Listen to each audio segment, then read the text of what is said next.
Madin Mazimba, I'm back again with another video. Now today I have an interesting video. Now you know what, every artist when they get into the music scene, you know, they want to make an impact. They want to really leave a mark to show good, you know what, ndapinda. So I just thought, you know, today I'll be giving you a video and I'll be talking about those artists wakapinda in the industry with such a lot of style, such with a bang. Those artists who made pakapinda, they challenged the status quo, they changed the status quo, or maybe they went on to set some amazing records. So that's what I'll be concentrating with today. So you know, without wasting much of your time, let's get down to it.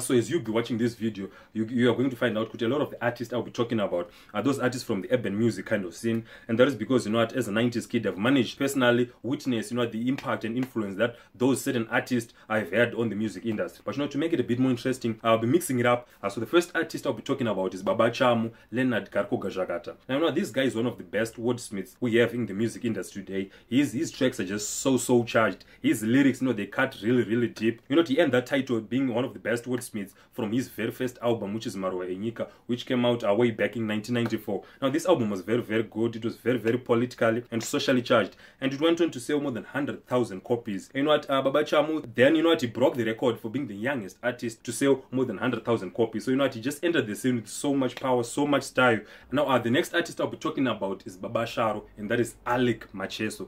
Now not Alec Macheso was part of Mats Baba Zakaria's band for some time, but then when he decided to go solo, he released his album titled Simbaradzo in 1998, if I'm not mistaken. And you know what, that album was so huge. That album, in a way, it launched the modern Sungura that we know today. The album went on to be the highest ever seller in the history of Zimbabwe. It sold more than 300,000 copies. It was just an amazing album, and even up to this day, you know, this is definitely one of the albums to beat. And to Macheso, some may say that is his best album to date. And today, you know, he's regarded as the legend. He's regarded as one of the best guitarists to ever grace, you know, the land of Zimbabwe. And you know, all of that was evident on the album Simbaradzo. It's an amazing album, and even up to today, more than 15 years after its release, the album is still sounding very good. And the next artist I'll be talking about is the late Sister Chi Chiwoniso Maraire. Now Chiwoniso Maraire is now regarded as a legend. You know, some may say she's even the best female artist we've ever had from Zimbabwe. And you know, that is mainly because of her first album, which is titled Ancient Voices. And you know, when she decided to go solo and release this album changed everything. It instantly made her a legend. You know, the album was the soundtrack for one of the classic local films titled Everyone's Child. But you know, the album stood the test of time. Even up to now, the album is still very much loved. It's just sounding so good. You know, it just spearheaded Chiwoniso Maraire to the top and just showed good, you know, female artists can really do it very big and very well, just as their male counterparts. So this is a fantastic album. You know, it's definitely a classic album. If you go Pekutivan, they'll be just debating what is the best album to ever been released in Zimbabwe. And if you say Ancient Voices, you know, you know, no one will really argue with you, because the album is just so well made. And it's very rare that, you know what, for your first album, you can create an album that is just so good. So when Sister Chi came, you know what, she just challenged the status quo. She set a new standard, and that's definitely why she's included on this list. Now the next artist I'll be talking about is Stana. Now Stana is a very controversial figure, but you know what, you cannot deny the fact that when Stana entered the music industry with the track Ameno, you know, the track was so bold, it was so daring, and it challenged all of the big guys in the game. You know what, he challenged Rowan Royce, you know what, major players, 2BG, Maskiri. You know what, he just went on at everyone. You know, and in a way, he was just highlighting those things that people want to tower in public, and went on to address also other social issues. You know, issues like skana anyengachi face. You know, those issues that on Tango tower in the comfort of our homes. You know, went on to release a track, you know, addressing those issues. So this track was just so bold. And you know, that went on to create, you know, the standard that we know today. He's always bold. Even up to this day, Stan is very bold, he's daring. And it all started with that track. But the reason why Stan is on this list is because that track, when he released Ameno, he challenged a lot of people. He changed the status quo. He challenged the status quo. You know what, he was just so daring. You know, he had so much style, so much class when he entered the scene. And that's what earned him a place on this list. And the next artist I'll be talking about is XQ. You know, XQ entered the scene with so much class. The guy was so classy. You know what, you could not help it but imitate him, the way he rapped, the way, you know what, he delivered his lyrics. It was more like an LL Cool J and Mace kind of hybrid, kind of singing, rapping that he was using. You know, it was just fantastic. You know, the ladies were all over XQ. They just loved him.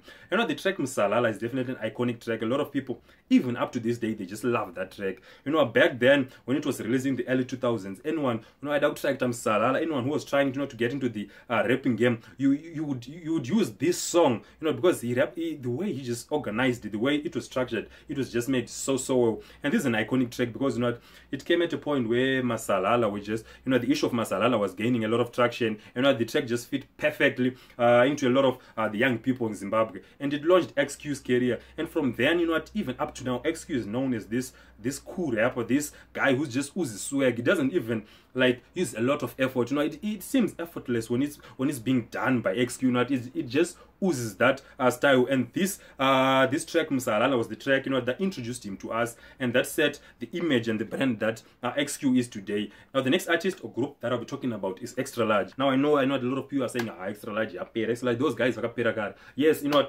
these days I'm gonna pera, but the issue is, you know, those guys, when they entered the music industry, you know, they entered with so much humor, and the way they arranged their tracks, you know, it was just so catchy. It was one of those tracks, you know, it would just make you want to listen to that track. But you know, the fact that I love about these guys is not that because these guys used humor or they were humorous, but the fact that, you know, they were addressing some very serious social issues, you know, that were happening all around us, especially kuma ghettos, kuma locations, even kuma sebaba, you know, these issues were happening. My issues like Roja, my small house, you know, those issues time on a day-to-day basis, and they tackled those issues in a humorous way, you know, in a non-offensive way, in a way that would make people, you know, start talking about those issues, you know, in a way that like breaks the ice, you know, for those who are trying to address those certain issues. So I just love the way they arrange their tracks. These days, these guys are not going to appear around, but you know, you cannot deny the influence, the impact that these guys had, you know, on the urban grooves movement, the impact that they had when they entered the music scene, you know, how they made it easy to talk about certain issues, and that's what earned them a spot on this list. Now, the next artist I'll be talking about is Winky D. Now, Winky D is an amazing artist, and I think he's the only artist who we can take, you know, from the urban music scene. Everyone will agree with this guy is a legend. He has given us countless classics, countless hits. But you know, today we're not talking about his legendary status. You know, we're talking about when he entered the music scene, and that was when he released the Indiri Rasta Skedinawa on the Luxpin, you know, way back in 2004. You know, back then, dancehall, you know, dancehall was already there, but this was more like an underground for those people who end up with cup clashes, which are not really as popular then, or those who end up with a tube nightclub. But you know, I remember when the track was out, you know, everyone was talking about the track. You know, he created a lot of excitement among a lot of the young Zimbos. You know, I remember that track, even when we went for my sports, my dance, everywhere. You know, people were just demanding that track. They were just loving Winky D. He made dancehall like a boy. He made dancehall sort of radio friendly. Then if you would listen to local dancehall, but not when Winky D came, it sort of became a bit like a boy. You could actually say that I'm not and to terra dance or to terra Winky, and he just earned a place on this list because, you know, he brought so much excitement when he released that medley. And the last artist that we're talking about, and she's also the most recent of all those on this list, is Janet Manyowa. You know, I'm a huge fan of Janet Manyowa. If you have been following me, you know that I'm a huge fan. But you know, she definitely deserves to be given all that respect and praise because she has done a very good job. She has been in the music game since 2015. She's only released one album, but you know what? She has been on top of the gospel charts more than any other artist, you know what, in these past 3 years. Her album has won more awards, more than any other gospel artist in these past 3 years. And you know what? Even if you go outside the gospel sector, you know, in these past 3 years, she has had 3 tracks topping the charts, going at #1, and I believe that is the most by any other artist, you know, in the past 3 years. It just shows with Janet Manyowa, she has made a lot of impact on the gospel scene. You know, she has injected this kind of modern gospel, this modern worship kind of sound into the gospel genre. Yes, she may be quite young in the music industry, but she has already made quite a solid impact. You know, that's definitely what this list is about. It's about those artists who have made a very big impact when they first entered the music scene. So yeah, these are the artists I found for you for this episode. But I know, you know, there are a lot of other artists that entered the scene with so much swag, so much panache, so much, you know what, braveness, so much boldness with them. You know, feel free, go in the comment section below. Tell me the artist, tell me the album. You know what, I want those artists who their first song or maybe their first album, it just went on to change the status quo. It went on to set a new standard, a new record. Those are the artists that I want. Also, don't forget to press the like button down below. See you again next time.